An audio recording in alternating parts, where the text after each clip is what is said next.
back. This is still the Weekend Show. If you're just joining us, this is the discussion segment. I hope you're having a beautiful time. I and David were still here, and we're joined by a gentleman. You know, today is Holy Saturday, Easter Eve, so we will be discussing something Easter. Yes, we'll be discussing Easter message and societal values. How do we inculcate the spirit of Easter into our daily lives? We have Dr. Oji with us. Dr. Oji, should I call you Doc or should I call you? Anyone. Oh. Title is title, so sometimes you're not attached to titles. Oh, really? So what can I call you? So Kingsley Uboji, that's all. Kingsley is okay. Yeah, I'm good with Yeah, that. I think I prefer Kingsley. It kind of breaks it down, makes me more comfortable. Thank you.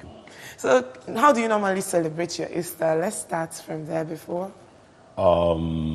It's a season of great celebration, honestly, because the message underlying Easter is a message of resurrection, signifying hope, and great hope for the nation, great hope for the people, great hope for Christians, and great hope for families. So once it's coming around, especially the fact that we spent like 40 days fasting and praying, trying to restrict ourselves from so many things, it's like, wow, we are entering into a new season. The experience is usually ecstatic, especially when you compare that the message of Easter or the celebration of Easter is actually the culmination of the message of Jesus or journey of Jesus on earth. But I normally wonder why the celebration of Christmas seems to be more elaborate than what we celebrate during Easter.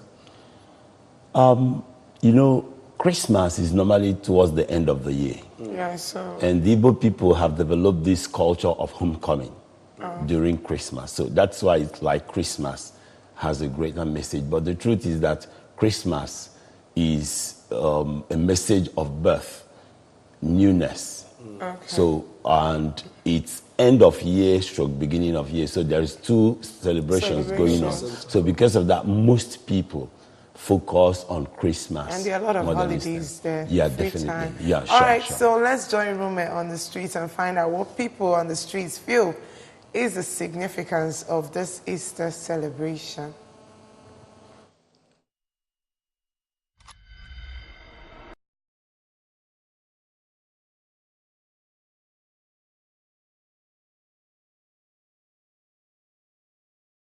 People, welcome to Street Waka on the Weekend Show. Of course, our main focus today of Street Waka is Easter celebration. I mean, you can see the road is actually busy and people are actually focused on how they're going to celebrate the Easter season this period. Let's go back to the streets and find out what they have to say concerning the Easter celebration.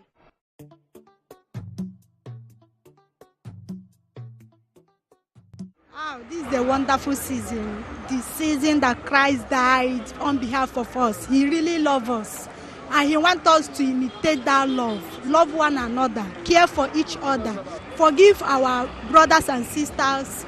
This season of forgiveness, celebration, kindness, show kindness to others. If you have, go to Motherless Baby, help others. I'm going to celebrate it in Imo State. And as you can see, I'm traveling to Imo State to celebrate with my people. The season is hot, and I think that to go well from the way things are going. The economy is we're still undergoing some hard time. We're still having hard times in the economy. But the Easter season, I hope it will go well. I'm going back to Enugu. I'm going to celebrate with my parents. They are coming back from Abuja today, so I'm hoping to meet them at home and celebrate the Easter with them. The importance of Easter to us is about our Lord Jesus Christ, the resurrection of our Lord Jesus Christ. I'm not traveling, I'm there. That Sunday, I'll just take them somewhere we just go around, look around. All right, people, you've heard it from the people of the streets concerning the topic, the Easter celebration, and how they tend to celebrate Easter this period with their family, friends, and loved ones. People actually said Easter is a remembrance of Jesus Christ, and they tend to celebrate the Easter season with their family, friends, and of course, their loved ones. A lot of people are doing a lot of traveling today. A lot of people are trying to get up foodstuffs for their family, at least to enjoy and of course feel the Easter season this period. Well, this is where we draw the curtain of Street Waka on the Weekend Show. I am Ogenere Mergogome. Thanks for watching.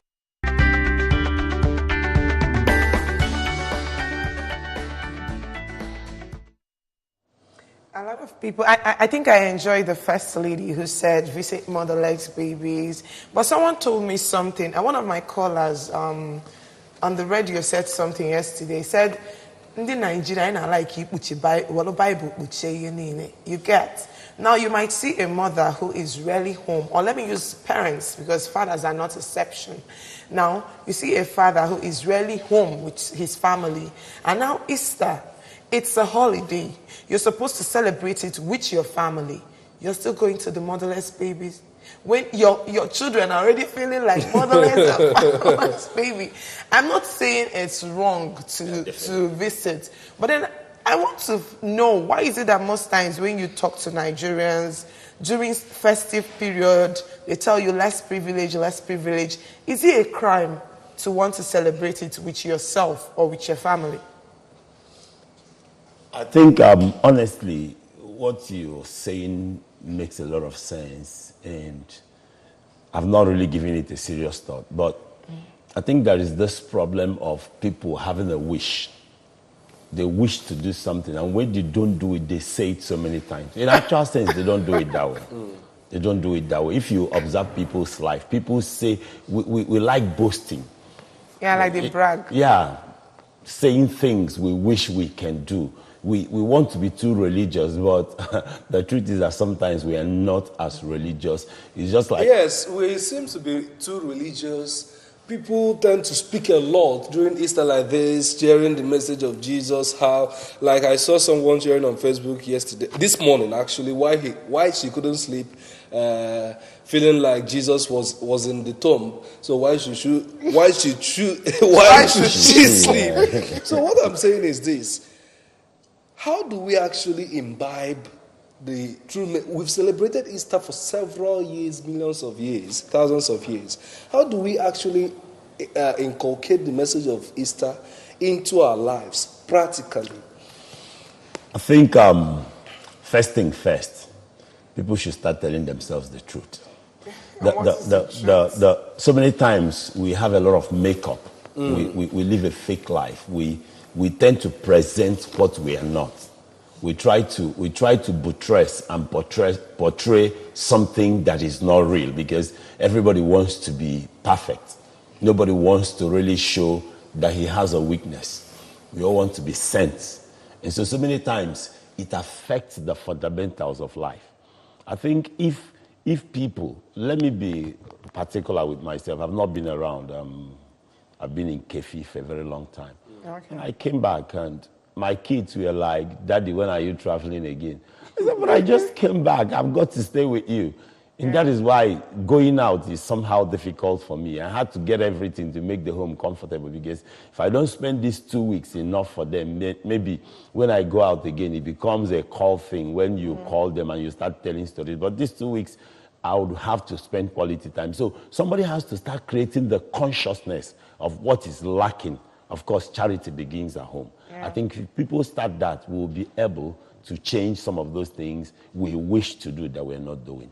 So it requires willpower. From what David said, I think Africans, okay, let me narrow it down to Nigerians. Let me not be stereotypical. Nigerians tend to be more of church goers than Christians.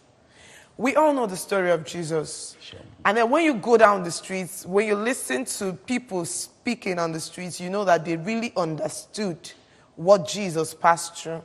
I believe the story of Jesus' life was a story of love, sharing love. But it's different from the kind of love we see today. You get? So the problem is not that we do not understand the message of Easter, because all of us, we do. We understand the story of Easter. Yeah. And in the beginning, you said it took us 40 days to prepare. Sure. A lot of people have always told me, they'll be like, "Oluchi, all these things you guys do, call it Lent. 40 days, you're fasting. On Good Friday, you don't eat meat. At the end of the day, once you're done, Easter, you pick up all those your habits." And I'm wondering, is it really important going through all those suffering 40 days? Honestly, it's important because if, let me use the Bible. He said, study day and night. Human beings forget easily. If you remember the story of the Israelites through the wilderness, see how they forgot the miracles God did, and all of a sudden it's going back. And so you see, naturally, the human nature in chemistry, as a scientist, we talk about entropy. Every system tends towards disorderliness. So there is need for a force. And it is that force that shapes people into the right life. So the church giving us 40 days is hammering constantly. Remember this. Yes, the Pentecostals don't believe that. The Pentecostals believe this must be hammered every day. But the way the church strategized and strategically placed different programs helps people to focus more on something than the other. And that, at that time, inculcates, I once had Pastor Chris said, if you imbibe a habit for 6 days, it becomes a part of you. It becomes a part of you. So in the church... It seems this one has not been succeeding. honestly. Okay, David, I think I might have to disagree with you there. I've seen a lot of people who were able to drop bad habits because they dropped it during those 40 days. But the truth is, most times we don't tell ourselves the truth. You see someone telling you, oh, I'm fasting today. Inside his house is eating. That's the problem. Honestly. I had a friend that will tell you I'm fasting 6 to 9. All right. And there's some people, let me tell you, I have a friend who wakes up around 5 to eat and tell you that my pastor said I should fast from 6 to 3. Meanwhile, she's eating as of to 6. To make sure. Yeah, to 6. She's eating. Yeah. She will tell you that she will make sure that by 6 o'clock sharp, nothing enters her mouth. So someone wants to call us. Hello, join us. Hello? Hello? Can you lower the volume on your TV? Hello? Hi. You might have something beautiful to say, but the hallback that comes from your TV sets will certainly affect our discussion. So when you call in, just lower it down. You hear us through your phone. And I'd like to ask, the whole message of Easter is love. Sure. And if I understand, I think mostly Nigeria is made up of Christians. Sure. But then, if you come down, deep down to our society, you can't find love there. I'm not talking about the normal boy-girl love, husband-wife love. I'm talking about true love, the normal neighborly love. Why? And also, in line with that, you remember that one of the messages Jesus said on the cross was, Father, forgive them for they don't know what they're doing. That expression of love. So why does it seem as if, even though we celebrate this, beneath our real lives, we don't actually practice it? You know, the Latin word is nemo da quod non habet. You can give what you don't have. And it doesn't start from teaching. You know, so many times this teaching starts late. Oh. There's a book I was reading on parenting. It became clear to me that I'm not even a good parent. I'm always honest about this. Because sometimes when I share with my friends, they say this is a foreign thing. I say it's not foreign. If you look at the tenets, the details of the teaching, you will see where we get it wrong. I once asked in church, I said, if your child goes to take meat from the soup, and the very first time you were angry, you didn't beat him, but you told him it's wrong. He repeated it the second time. Or the very first time you had to beat the child. The second time you had to beat the child. The third time the child had to look back before he goes. Is that child a thief? So many people say the child is a thief. A child, underage child, looking back because he has experienced pain going to the pot. He's not yet a thief. And sometimes, if it's my students, I'll say, if that child is a thief, then you who had sex with more than one guy is a prostitute. Yes, as an adult, you believe, you understand why you quarrel with this person and you're going to another. But the truth is, if this child is a thief, you're a prostitute. Yeah. And so many times people now tend to think. The truth is, fundamentally, we are not giving proper training.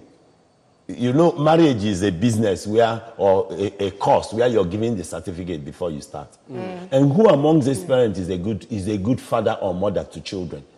We are just doing what our parents did. Learning in the process. Learning in the process. And as you age, you begin... When I was younger, I used to beat children. But now, I've come to see it's not about beating. I'm not saying I don't beat. I beat my kids. But sometimes you have to know the intent first. If you can place yourself in the shoe of the child, you can know his intention, the reason. Once you know that, you now know the correct punishment. But if you can't place yourself as the child, whatever you're doing is wrong. So you're saying it's not about that our problem with love fundamentally is fundamental. Foundation, how we So play how up do things. how do we deal with it from that foundational level? I think all teachers has to be on duty. The teachers from the nursery school, from the primary school, parents who are illiterate should know they are not good fathers and mothers, and so they should start learning. If everybody has this mindset of learning, we pause before we act. Why is it that when people match people, they shout, they hit? Why is it that in the road you're not patient with others? You keep shouting at other drivers. Because that is what we learned from what we see. Remember, action speaks louder than voice. So people watch action. We have this, that's why when the person said, go to motherless babies, you see, that is what she has had and feel. But sitting down, you find out that sometimes some of the things we wish to do may not be the best at that time. Yes, a very good thing, but not good at that time. So we have a fundamental problem. So the problem is not even with the adults, the problem is with growing up. But then, you know, African parents, I normally feel the fact that African parents are never wrong. You get what I mean? Definitely. African parents are never wrong. African parents take you to church, you sit close to them, they do everything. They monitor you. They monitor you, they go as far as monitoring you down to the university. And at the end, the child will still go astray. Meaning it's not really that I did not do my best, it's just that this child decided to be useless. And you're saying it's not like that. I don't agree with that. So how do we now make parents understand that they are not doing something right? Because when you get to the age of a parent, you know, now you no more have to go through the teacher. Yeah. How do we, like, is it now the duty of the church to make the parents understand? That's where because the truth is, African parents are never wrong. They don't say sorry. They don't tell their child, I love you. So how can this child tell another person, I love you? That's the point. How can it be corrected? That's the point I wanted to come in from. It seems as if the church at that level do not actually inculcate the real message of Jesus Christ, the real love that he teaches. Is it that the church got it wrong, or that the people who are being taught that message have decided to resist the message? Yes. Pick the part they want to listen to. You remember the scripture says a time will come when they have itching ears and they want to hear what they want to hear. So and what they want to hear, remember this society, whether you're a priest, a governor, president, we are raised by the same system. That is why when they travel outside the country, they follow the norms. But inside our country, all of us, we become like wolves and lions to one another. So it shows that where a system is working, where there is a way to make this system work, people tend to follow. Even Ghana here, our leaders go there and they queue up. But when they come down here, everything changes. All right, so due to lack of time, I want you to use this as your last word, but give advice to parents out there, or rather to the church, because Easter has to do with the church. Now, when we're talking about the church, we don't mean Catholic, Anglican, Pentecostal, we mean the church generally. The church generally. Now, give advice to them as to how to change this societal value so that we can all appreciate love and probably practice love. Definitely, the first thing I have to say to the leaders of the church, one of my mentors, Professor Emeka Ezeonu, was invited to the seminary to talk to the priests and the intending, the seminarians. And he started by telling them, people are learned now. You don't come to church and just preach. You have to go and prepare. Teach. People are learned now. If it were in the past, we all say, no problem, thank you, yes. But today, people are learned. People read the same thing you read. So you may have a deeper understanding, but they have their own understanding. It takes deeper knowledge and logic to pass a message that will affect people. That's why sometimes at the end of certain sermon, you see people clapping or you see people crying. That's an emotional response to the So message. you're saying like the church should prepare more before they come to teach? More, because the society is more challenging. Thank you Prepare so more. much. And of course, parents should start reading. They Thank you shouldn't so just much. believe they know it. Thank you so much for everything you've said. Thank you so much for coming on the weekend show. It's been nice having you. Thank you. David, your last word. Thank you, Dr. Kingsley. I think you provided a very distinct dimension and perspective to our discussion. I will now bring you the breakfast news at this time.